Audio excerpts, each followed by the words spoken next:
Chairman. Commissioner, thank you for being here, and congratulations on the progress so far in the filing season.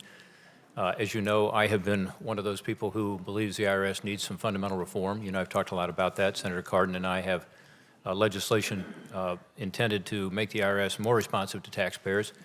I also support the legislation that passed the House by voice vote just this week, and I know that Chairman Grassley wants to bring that up in the committee.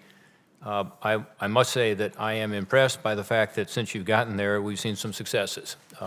And I think we're heading in the right direction. I think, although we have a lot to do, one I will tell you that I want to point to is combating tax-related identity theft.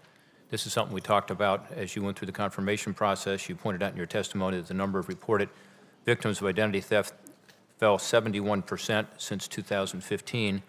I will say just in the last few months we've seen some success. To put an Ohio spin on this, back a couple years ago, my staff personally handled almost 36 cases of tax-related identity theft. Last year, that number fell to just 1 case. So we've seen real progress back home, too, and we appreciate your doing that. With regard to the IRS reforms, streamlining the critical pay authority for IT employees is something I think you and Senator Cardin just talked about. And I think that is really important, reinstating that. And I assume from your answer that you agree with that, and that having to rely on infrastructure that dates back to the Kennedy administration is another problem. So, you know, this outdated IT infrastructure is costing taxpayers money. It's causing you to have to go back and correct taxpayer information. Maybe you can talk a little about the need for you to have better IT infrastructure and what that's going to take in terms of funding. Yeah, it's the code that goes back to the Kennedy administration. The hardware is somewhat newer than that, but nevertheless, we have systems that need to be updated, that they've been patched through the years, and the IRS systems have been asked to take on more and more tasks. We have about 60 different applications. I think we have 12 or 13,000 servers on 12 mainframes. And, you know, it's difficult to continually patch. At some point, we need to replace, and we're definitely at that point. We're as well posed as I think we've ever been to, and I was somewhat familiar with this while I was on the outside. The IRS is as well posed as it's ever been to be able to modernize both the infrastructure as well as the language. And so we're moving forward with the ability to be agile, flexible as newer technologies come along. And what do you need in terms of funding? I know you have a budget request in, but what do you personally think is needed in terms of funding to get this IT modernization effort underway? The funding request on the plan is over a 6-year period between $2.3 billion and $2.7 billion. And it's essentially 2 3-year phases with independent outside appraisers looking at it. You think that's adequate?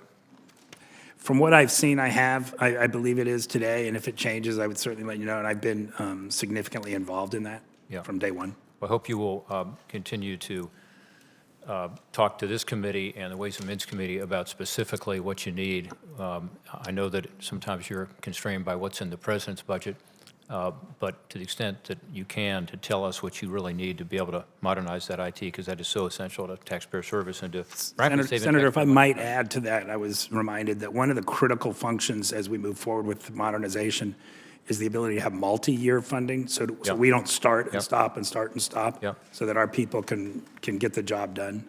And so that would also tie in with all that. Yeah, so. And I support that with regard to the infrastructure, with regard to the need to be able to have some certainty on your modernization effort. On the IRS strategic direction, as you know, the IRS Oversight Board is something the House took out last year out of their budget, their proposal. This year it's back in. It does not have all the provisions of the Portman-Cardin legislation that makes the IRS Oversight Board, in my view, more of a strategic advisory board. It actually decreases the number of individuals. It's become defunct, in essence, over the last really 5 or 6 years. Can you tell us what you think about the IRS Oversight Board? Does it have a role to play in your mind? And what's your view of the House-passed bill? As you know, previously I participated on the IRS Advisory Council, which was not an oversight board, but it was it was an outside board. And I thought it was significant for the ability of the agency to bring in outside expertise and put issues in front of them. I'm in favor of an oversight board. I'm actually in favor of oversight generally, also as well for the IRS itself. I think it brings accountability and responsibility to everyone in the agency, including myself. And I think it allows us the opportunity to possibly get some expertise on a basis that we might not otherwise be able to. Well, I appreciate your support of that. Expertise, you mentioned. You also mentioned accountability. The third I would mention is sustainability. In Yes. other words, the IRS has gone back and forth over the years with reforms, depending on who the commissioner is, who the Treasury Secretary is. So this would provide some continuity. Agreed. Thank you, Mr. Chairman.